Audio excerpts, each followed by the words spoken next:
I thought this would be easy since I cook a lot already, but it's a lot more involved even. When you remove even grains, like removing grains, they're a quick thing you can make. Like pasta is a really quick supper. So even if the sauce is local ingredients, then when you make, when you have the pasta, that's quick. But to have to make absolutely everything from scratch like this has been a lot of work. And I was joking with my husband, I think our son has watched more TV this week than usual because I'm trying to get supper, and last night I didn't finish in the kitchen till 8:30 trying to clean up. And so I didn't like that so much. I enjoy cooking, just not maybe this much.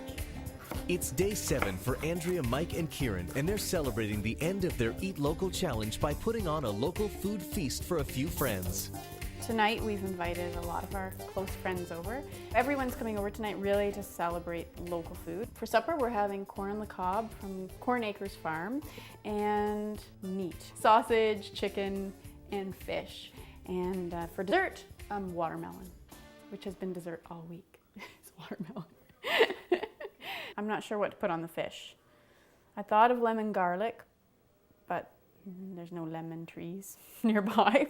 So just garlic might be yucky. I don't know. So I'll have to think something. Welcome, Jackie, Terry, and Nikki. Elderberry. Oh my gosh. How much do you want? Perfect. Look, it's elderberry wine. How is it?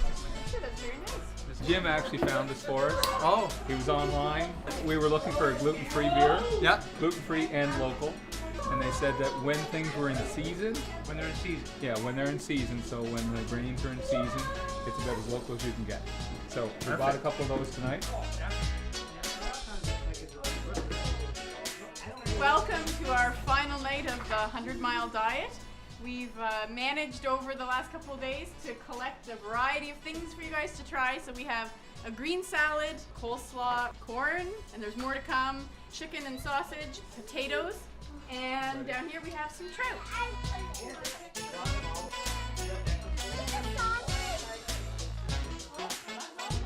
Where's the sausage from? The sausage is from Lyons Turkey Farm.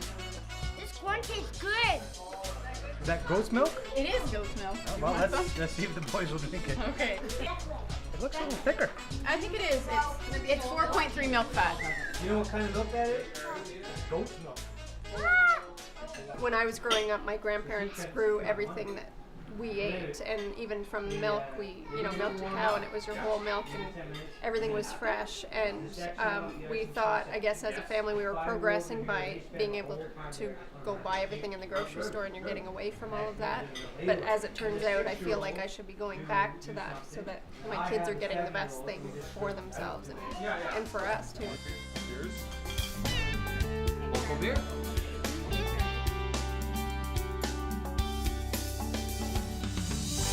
Jeanette Hasse has been growing and eating her own food for over 25 years. It requires some work. Get all the soil off. My gardening season starts in April and it goes right through. The last planting is done in September. So these salad greens were planted in September and they'll be harvested into December. So a lot of people think that all the gardening happens May 24th weekend, you plant and you eat, but really you can start much earlier and you can spread your harvest out and you can plant late so that you have things that you can eat well into the fall. These salad greens, they were planted in early September and they're doing really, really well.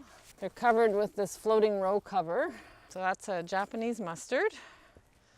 This is called tatsoi. I didn't plant a whole lot of that, but it's quite nice. And I thought this year I felt like having a lot of arugula. So there's a great big section here of arugula. They'll be going at least until December. Sometimes I've had them into late December. They'll survive about -10, -12. There's this rock here that kind of insulates it, and then I can use a double layer of row cover, and I could also put some old sheets on it.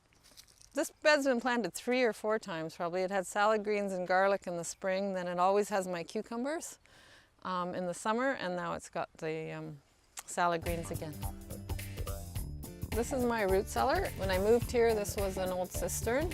I don't have enough room in my front yard to grow all my own winter vegetables, but I do buy them every fall. I go to a local organic farmer and come home with a carload of food. One of the things that I did right off was to build a cold storage in my basement. It took me less than a day, and it takes me less than a day to go to a local farmer and fill it up with all my winter storage vegetables. Because I think that's one of the biggest challenges, is to find some local vegetables and fruit in the winter. And that's something anybody could do, really. It just requires like sort of a 5x8 insulated space. These are the vegetables I have for the winter. I got about 2 bushels of onions here. They've been cured outside for a couple weeks, and then you hang them in mesh bags so that they have lots of air circulation. Same with garlic. It needs to be cured and it needs lots of air, and I store between 30 and 50 bulbs of garlic a year. Green cabbage, I'll store like that until April, and they're fine. I didn't get any red cabbage this year from the farmer. It's when you buy from a farmer, you don't always get everything you want. This is about a 1/4 bushel of leeks. They're in some damp sand just to keep the roots from drying out. 6 or 7 turnip here. They store really well. Sometimes they get a little bit shriveled, and I just cut them up and put them in water. And then these pails are full of, most of them are carrots, and there's 1 pail with parsnip. And traditional root cellars were built into a hill, and they were like 98% moisture, dripping water from the ceiling, and we don't get that in most basements anymore. So the damp sand keeps the root vegetables moist. So what it is, in each of these pails, there's a layer of sand, then a layer of carrots, a layer of sand, a layer of carrots, and so on. And when I need them, I just dig them out. And you need to cut the tops off of the carrots or they'll sprout. And I've had them until, beautiful carrots in here until June.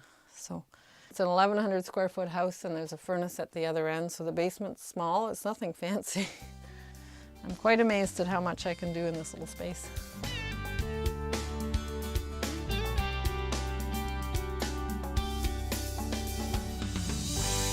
At Luke's Gastronomy in Kingston, Ontario, 95% of all ingredients used in their kitchen come from local farms. One of Chef Luke Hayes Alexander's specialties is tête du cochon, or pig's head. Right now I'm working on a pig's head. It's a local pig's head, of course. I tend to appreciate the offcuts more than the traditional cuts. I mean, I'm not sure if many people prepare pig's heads, but I can't get enough of things like pig's heads or beef cheeks, because my perspective is that cuts such as pig's heads have even more flavor than your typical cuts, because they have a very good balance between the meat and the fat, and the meat is more worked, so it has a chance to develop more flavor. Keeping their menu local during the winter months provides a unique challenge for Chef Luke. There aren't many things available in the middle of winter. You have some roots, apples, sometimes rhubarb. So the #1 challenge is to make these simple foods and these humble foods and these often underappreciated foods, they have to be made interesting. And because there aren't 100 different things you can work with, you have to focus all of your creative energy on making these humble foods, making them funky and making them intriguing. And you need to take the time in the kitchen to experiment. And because of the limitations, I find that I need to experiment that much more, just to push them beyond the realm of what you typically associate them, or how you typically associate them. I adore working with underappreciated foods, but making them almost more interesting than the classically popular foods. And that's one of the things that I love about local, because in a way it forces you to be more creative and forces you to think about the food more than you otherwise would if everything was available to you. I love knowing the people that have made the food, and then I love taking that food and making it into whatever I can. It's a symbiotic relationship everywhere from the ground to the plate, and it is interconnected, and one can't be done really without the other.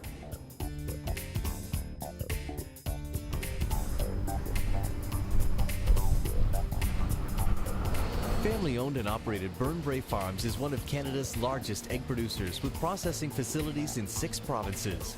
Burnbrae Farms originated in Lynn, Ontario, near Brockville. My great-grandfather came to Canada in the 1800s and bought the farm here, Burnbrae Farms, back in 1893. And he was a dairy farmer, and then my grandfather was a dairy farmer, and then when my dad was 13 years old, he introduced 50 chickens to our dairy farm, which got us into the egg business. Although it operates nationwide, Burnbrae Farms works closely with local farmers. We actually bring eggs in from local farmers around all of our grading stations. Specifically, the Lynn facility draws eggs from Eastern Ontario farmers, and we grade them here, which means that we wash them, we dry them, we take out the defects, and we also grade eggs from hens that we own ourselves. We have pullet houses where we raise the birds from a day old to 20 weeks, and layer hen houses where the birds actually lay eggs. Local eggs graded at the Lynn facility are distributed to stores in the region. Our eggs are sold within usually a couple hundred miles of this facility into Montreal, Ottawa area, and west to Peterborough. Burnbrae Farms is committed to reducing its environmental footprint. We've just authorized to put in a solar panel on our poultry barns. In our pullet barns, we have dark walls that absorb the sun's rays, and the energy is used to help heat the pullet barns. We've also just been making choices when changing out equipment to use equipment that has a lower energy requirement. Coming up on Eat Local Challenge, our participants look back on their successes and failures during their 7-day experience. Sitting on the couch watching the hockey game and not being able to have a beer and some chips was difficult. This is not a new trend. It's the way people lived forever up until the last 20 or 30 years. Plus, tips from our experts on how you can begin to add local food to your diet. I think get to know a farmer is the best action you can do.